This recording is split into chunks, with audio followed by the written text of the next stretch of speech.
Welcome to the Once Upon a Sunday Fantasy Football Podcast with your hosts, Josh Kimmel, Dave Campbell, and Justin Bowerly.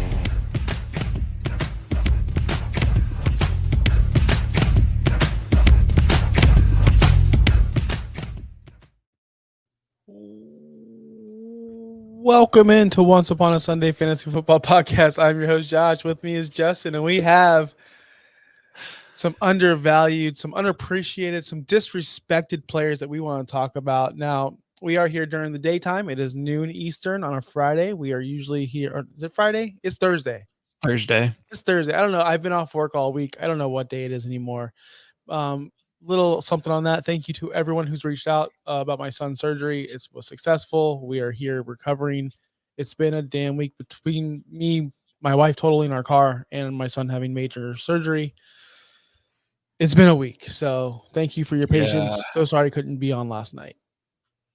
But we are here. No Dave, just me and Justin talking about undervalued and unappreciated players. We have one each. We also have some trivia, and we're gonna do something a little fun. We're gonna go back and forth, ping pong back and forth, our top favorite trophies of all time. We didn't decide in order. We didn't. Let's you can go first, you know. Are we doing that right now? I came up, yeah, right off the bat. Right. Unless you want to do trivia first. We can do trivia first, that's fine. Do trivia, okay, because trivia correlates into the topic today. Trivia, hey, the trivia is all about one of my disrespected players. So I'm going to ask you this off the top of your head, Justin. There has been, I'm not going to give you the number. I'm going to ask you first. How many 32-year-old wide receivers in NFL history have ever reached 1,100 receiving yards in a season at 32 years old? At the age of 32 years old. I know it's tough.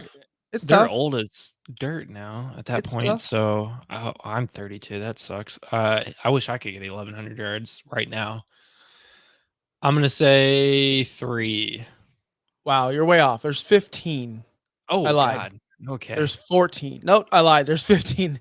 My computer. So I'll run down the list, and I'm going to ask you who the number one person is, who the highest person ever. So at 15, we have Eddie Kinnison, 1,102. Marvin Harrison. I'm not going to give all the numbers. Reggie Wayne did it.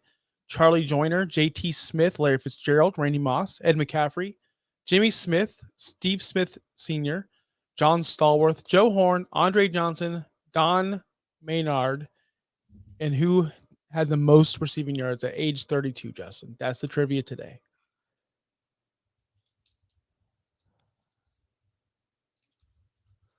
God, that's it is noon. I have literally been taping all the time, all day. I'm gonna have to. Was Jerry Rice on that list? He was not on the list I just said. He was not on that list. Well, hold on. I'm just saying I didn't name the person. I named 14 players. I didn't name number one. I went from bottom to I'm top. gonna go Jerry Rice. Yeah, Jerry Rice did it. Pretty good when he was older. So yeah, 1,533 yards. Ridiculous at 32 years old. The player I'm talking about today isn't going to be Jerry Rice. Obviously, he's a little bit less than, but I think this guy's going to be a Hall of Famer when it's all said and done. Hopefully, maybe. But man, I was surprised with this list. I was looking it up because I was looking at my guy's ADP. I was looking at my guy's disrespectfulness. I'm like, gosh, he's going so low for who he is and what he's done throughout his career. So we'll talk about him later. But let's get right into the nonsense right off the top. Let's do a draft. Ping pong back and forth. Wait, do you have trivia for me? I don't. Man. Have you done anything besides make these graphics and make the show look good? The last 48 hours have been a little bit of a mess for me. So okay, all right. I'm literally wearing like a paint T-shirt right now. So Yep. Yeah. But anyway, okay, so let's get into the nonsense. We're going to draft, ping pong back and forth, our favorite trophies of all time, because we just had the Stanley Cup being awarded. We just had the NBA Finals. It's the NBA Finals, right? Because it's the NHL Final, but it's the NBA Finals. Yeah, and I cannot tell you what that name. What is that name? The Larry O'Brien Trophy. Yeah, award. The Larry O'Brien. See, we don't watch basketball. We don't watch basketball. So do you want to kick it off? I'll let you get the first pick. Okay, I'll take the first pick. with the 101. I Wait, hold I'm a on. little, Hold on. Are we allowed to use fictional trophies? In the chat, are we you allowed to use literally fictional yesterday said trophies? no. You yesterday said no because I go to the trophy yesterday and you were like, no, we can't do that All right. So unless you want to use fictional and trophies. But I don't know all the fictional trophies. I honorable only know mentions, the Harry Potter Cup from the Triwizard the Cup. Triwizard Cup is disqualified, although that's probably the best one. Ballin says no fictional. So Okay. All right. absolutely Lame. not. Okay, so I know we're a football podcast and we talk about football and the Super Bowl and the Vince Lombardi Trophy, but number one, I'm gonna go with the World Cup trophy. Oh, okay. All right. That's not Did bad. I snipe you right off the bat? No, yeah. No, no. No. That is like the most I mean, it's one of the most iconic trophies in the world. Like everybody's fighting for it, other than the United States, but Everybody in the world is fighting for it except for the United except for the States United States. because our athletes are playing legitimate sports. But I get it. I understand. I mean, it's true. Like that's not a Our legitimate sport. athletes got smoked by Japan in our legitimate sport. So I'm just saying, like, soccer's not a legitimate sport in my all eyes. right, But I hey, have to I take might that be back. wrong. Ballin agreed with me. It is the best trophy in the world. So So if you're not going to take the best trophy in the world, it's technically not a trophy; it's a cup. The Stanley Cup is by far and away the greatest, most that historic, one is cool. wonderful, amazing trophies of all time. We That just one saw the gets four. passed around, right? Like It nobody, gets no one person, or you don't get a Stanley Cup and then there's a new Stanley Cup made every year, right? No, It's you get it only for the the year. one. Yeah, Okay. you get it for the year. It gets passed around from players. Players get it for a week or so, do whatever they want with it. There's been many stories. No, you don't hear stories of like, oh, Ronaldo brought the World Cup to the local bar in Tampa and everyone was drinking beer out of it. You don't hear those stories. You hear those stories with the Stanley Cup. You hear the stories of 3 a.m. over here at whatever city, and they're just everyone's having a great old time. I remember when the Lightning won the Stanley Cup. I was like, we need to go out bar hopping. And they're like, no. I'm like, there's a chance we'll see the Stanley Cup. About 3-4 hours later, my buddy texts me, hey, bro, just drank out the Stanley Cup. Where you at? Could have been there. Could have been me. We would have been bar hopping. Could have But, been there. we decided not to. That would have been a cool moment. We just saw the Florida Panthers in the ocean with it, throwing it in the ocean like maniacs. It is what it is. Number one, Stanley Cup. All I'm gonna right. we'll So go linear so you can go pick again. okay. So I'm gonna go my number two. This is a kind of a Homer trophy here, but I'm gonna go with the Borg Warner Trophy that is awarded to the Indy 500 champion.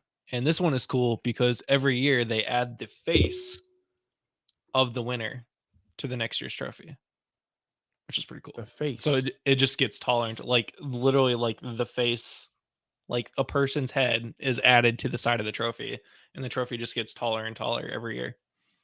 That's weird to me. Like, we're just gonna add your face to this trophy, and everyone gets Yeah. the face of the trophy. Well, like it has every winner's face, So, like is head it on like, there. is it You like need to look it up. the House of Black, the Game of Thrones, where the faces have no names, and this is a room of a bunch of faces, and then the trophy No, is just faces. I'm no. so Here, confused. all right. Where's Here this we go. given out? Indie Cup? This is the Indy 500. I'm gonna share my screen here, hopefully this works. The Indy 500. Does anyone watch the Indy It did not work. 500 anymore? Okay, so it It's didn't okay. work. It's okay. No worries. Literally, just look it up. It's God. I am right now. Okay.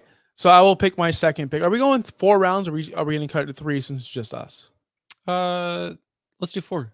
Okay, let's Why do not? 4. All right. Why not? So Winners do 4. my pick, and this is maybe trendy, this might be whatever, but this trophy meant something to me as I was a little child. Doesn't mean any much as more, but the World Series trophy. I Okay. think it is really cool that it's circular, like a circular shape with the flags that go up and down. Like, it's actually, I just like the way it looks. Winning the World Series used to be a big thing in my world. Not so much anymore, like I said, but it was a big deal when the World Series was awarded.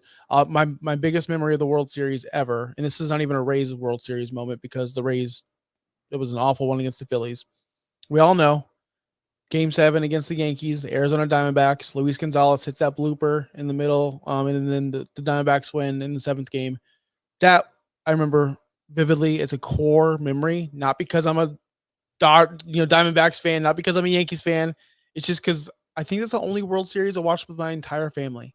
For some reason, we were all in the living room watching that game. For some reason, grandpa, dad, uncles, brothers, everybody I knew was watching that game for some reason, and it was one of the most iconic sports memories of my life. So that's a great trophy.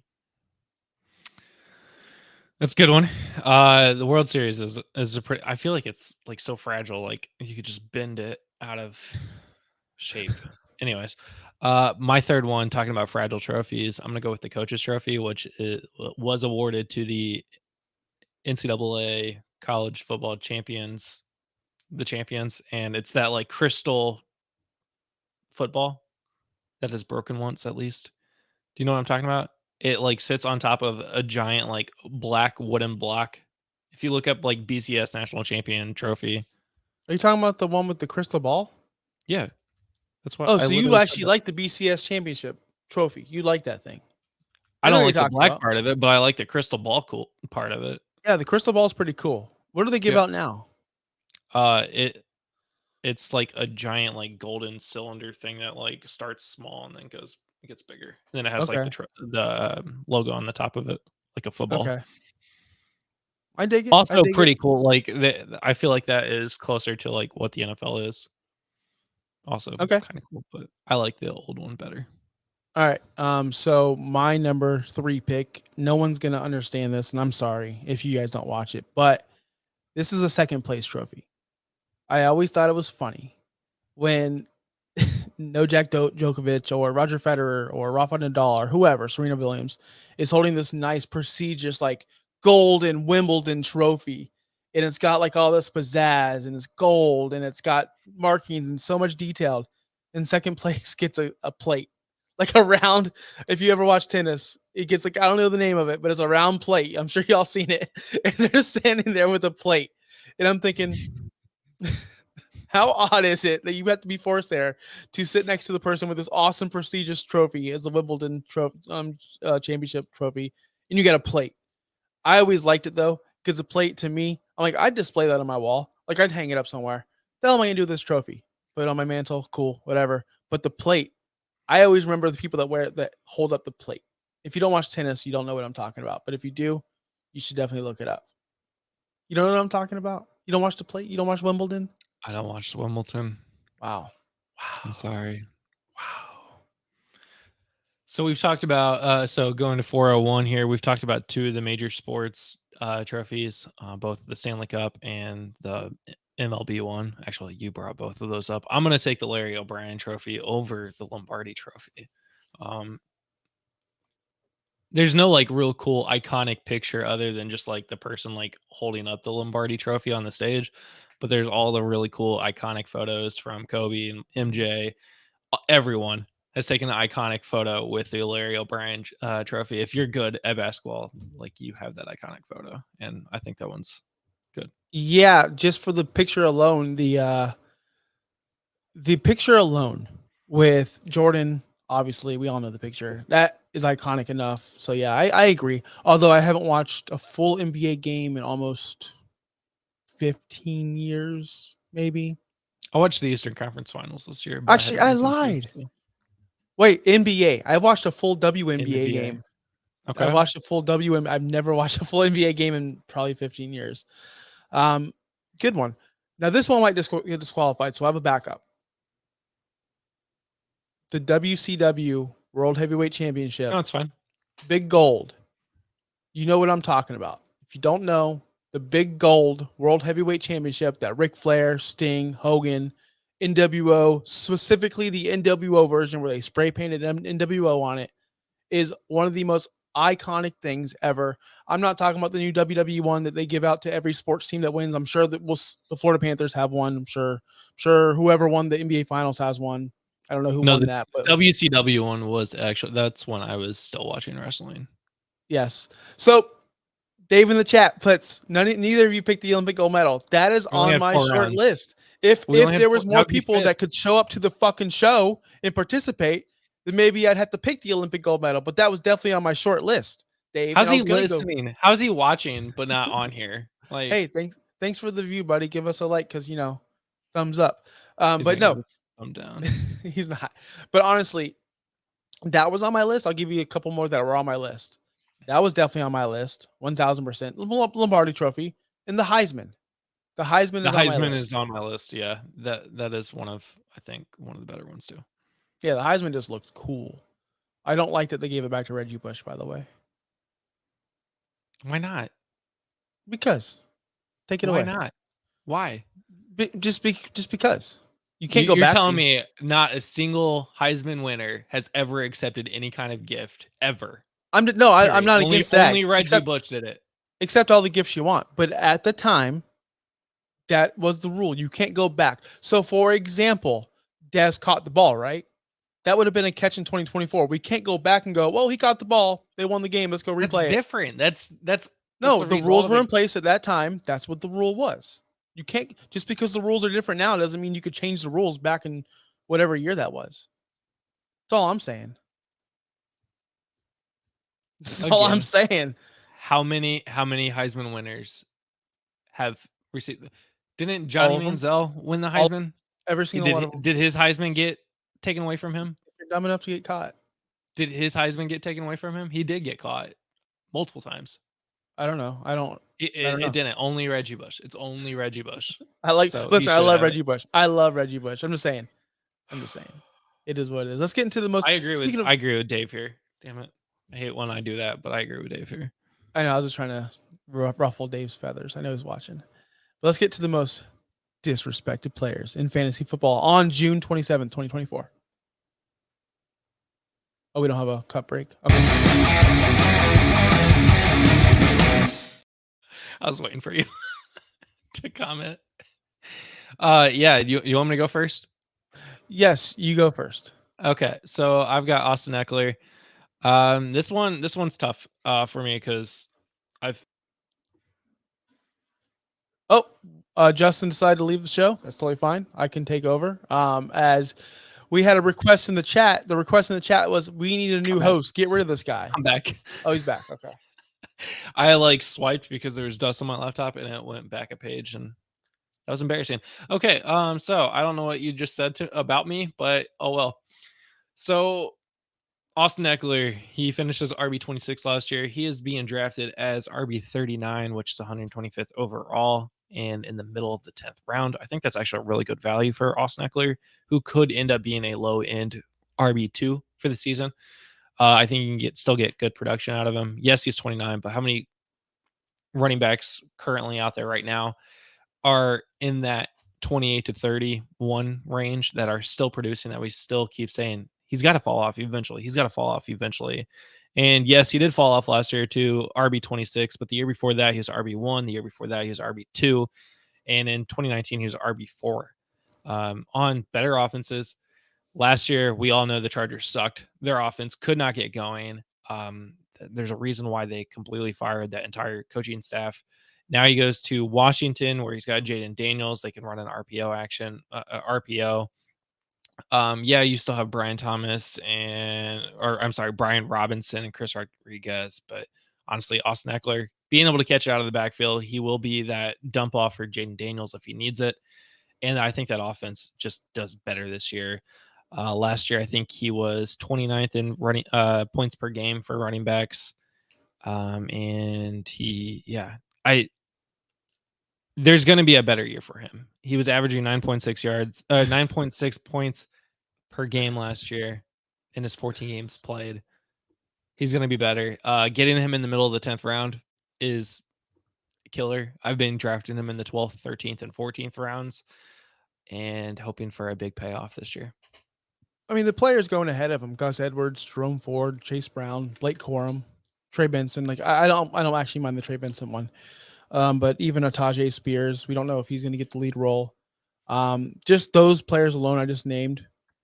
Gus Edwards, like, what if you're drafting for upside? I get it. As in, like, okay, if you're drafting for upside and you want Chase Brown or Blake Corum or a Trey Benson, I get that, right? I 1000%. Yes, I want the younger guy who could possibly pop it off.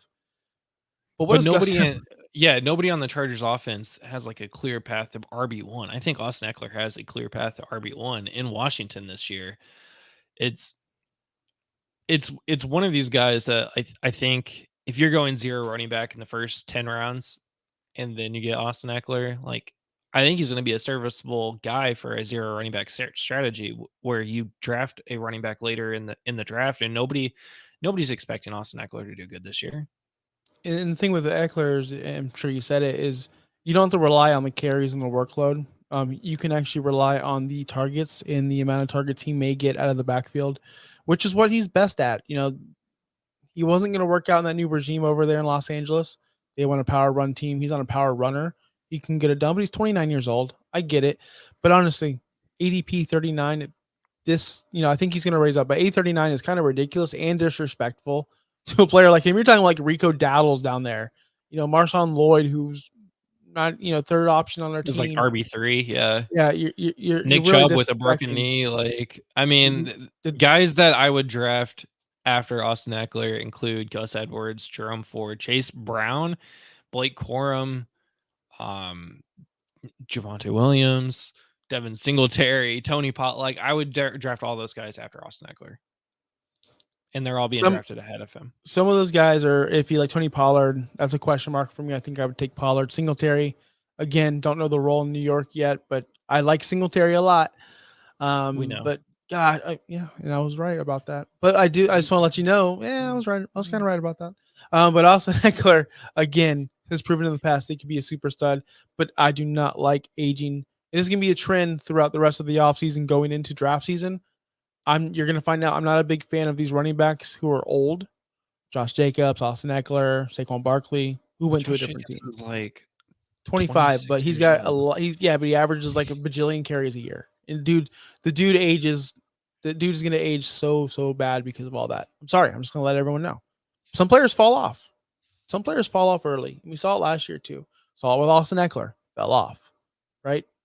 But how much of that fall off is the offense of just being really bad? I mean, they got blown out by the Raiders. I know, but if we're going to talk about bad offenses, then Adrian Peterson should have never been a Hall of Famer, right? I mean, they're totally two different players. Adrian Peterson's a complete monster. It's like athlete that can never be duplicated or replicated again. But if we're talking like, oh yeah, they're just on a bad offense, then in theory, half the league should have really, really bad running backs. Jonathan Brooks, why is he going so high? They're a bad offense in Carolina.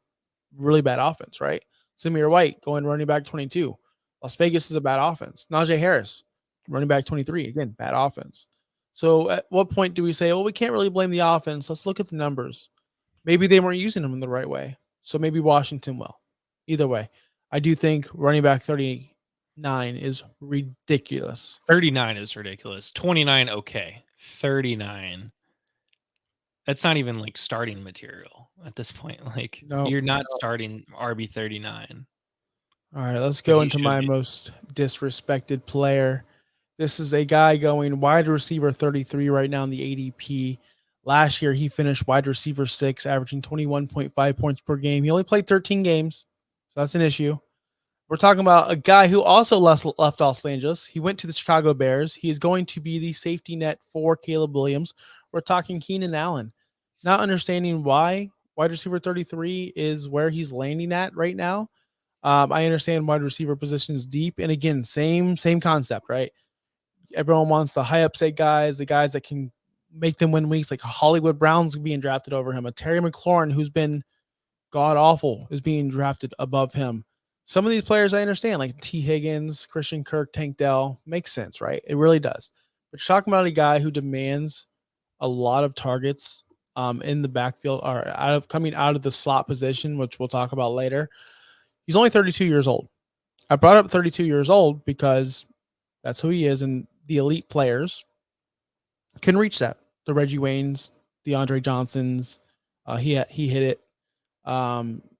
Jerry Rice, of course, but he's, of course, not Jerry Rice. But what I mean by that is 15 other players did it. And the majority of that list were very, very, very good players or Hall of Famers. And I think Keenan Allen's very, very, very good or close to a Hall of Famer. Since he's been drafted into the league, he's third most in receptions, hit 904. Kelsey's at 907. Hopkins is at 928. I tweeted about it earlier. Keenan Allen's got about 30 less games than Hopkins, and he's right there. He should actually have more. Playing games, it's a big deal. Last year, he only played 13. The year before that, he only played 10. That's a big problem. If he's not on the field, he's not going to score you a lot of fantasy points. So I definitely understand that. The years before that, 2021, 2020, he did play 16 and 14 games, and he was a top 10 receiver in both of those years too.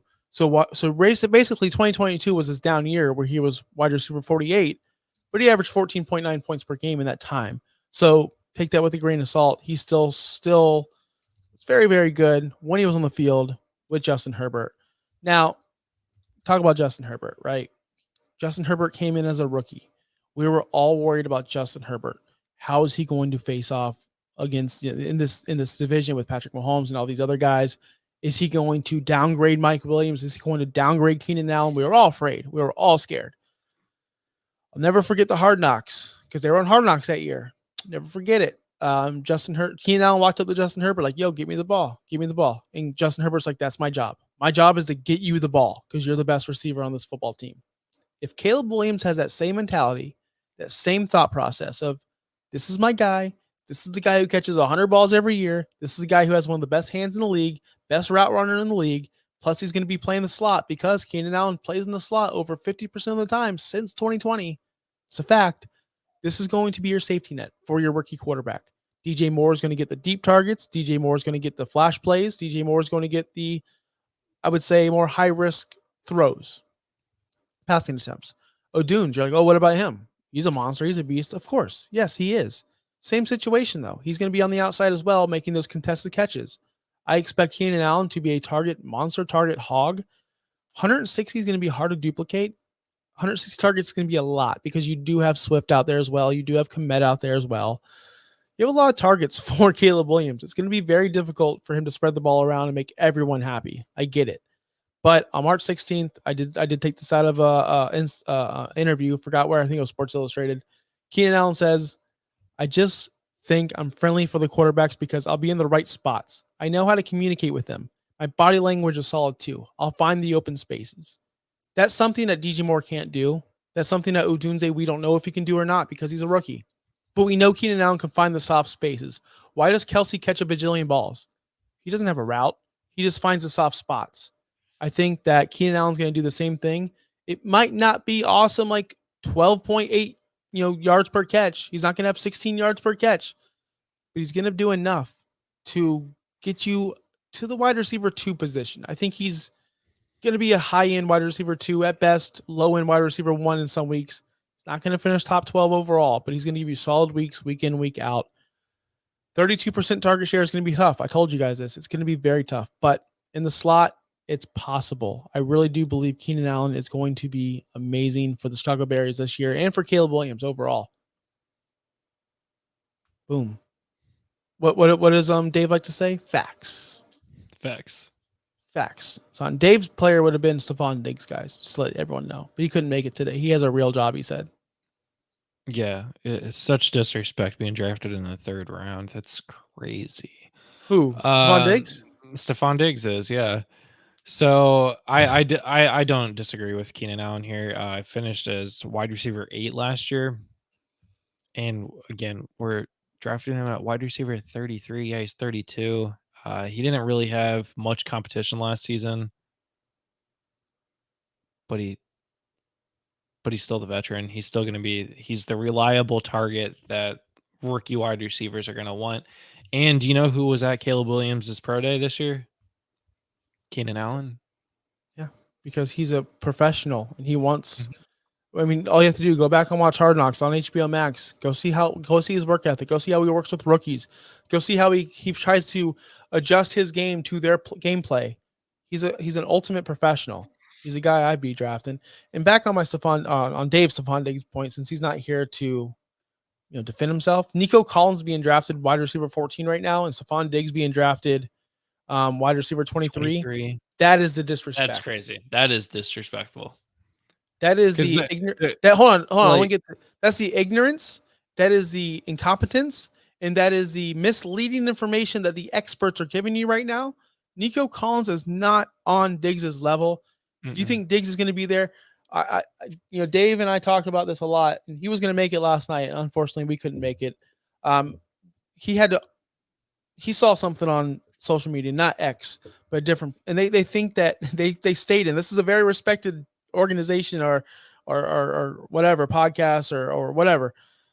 They think he's a wide receiver 3 there in Houston. And these are the people giving you advice. And these are the people you are following. You really think Stephon Diggs, alpha Stephon Diggs, is going to go there and play third fiddle to Nico Collins and Tank Dell? You're out of your mind. That's mega disrespect that you guys are drafting Nico Collins over Stephon. Here's what we per Dave Campbell, Diggs was wide receiver 3 for the first half of last season. Offensive coordinator changed for whatever reason, hurt him. He's only 30. He's still an elite an elite player playing for a contract. Yes, Collins and Diggs are there, but Diggs is the best wide receiver on that team. It's facts. That's straight facts, homie. Stephon Diggs is the best player on that team. But yes, Josh, we do work. Matter of fact, I'm going to get back to work. Well, I'm off today. I'm off today too. I'm off today, but don't worry. Guys, we are going to keep this one a shorty. That was the most disrespected players in our eyes. We will be back next week. We're going to be talking to our guest, Zach Attack. We're going to talk about his book. We're going to talk about his cocktails, learn how to make cocktails. We're going to talk about Scott Fishbowl, preview it. Should we make cocktails on the show next week? Well, not on the show. What are we doing? Okay, we'll make cocktail. Zach, if you're watching, Batman Tulupa, we'll be making cocktails on the show. Dave, make sure you're here next week. I know you're watching. But yeah, Scott Fishbowl show next week, making cocktails, drinking cocktails. We're going to be wasted. Until next week, guys. Peace out. Thanks for listening. Be sure to like and subscribe wherever you watch or listen to podcasts. Follow on X and Instagram at OUSFFPOD. We'll be back next week for more ways to win your league.